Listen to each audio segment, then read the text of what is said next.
Need to place that tiny little screw in the most unreachable spot ever, but your screwdriver just gives up halfway. You try balancing the screw on the tip, whisper a prayer, hope for the best.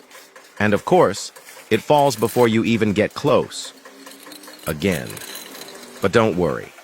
That nightmare ends today. There's a simple trick that'll make you mad you didn't think of it earlier. Follow this step by step and you'll finally get that screw into the most ridiculous corner of your house. No stress, no sweat, and no yoga moves required.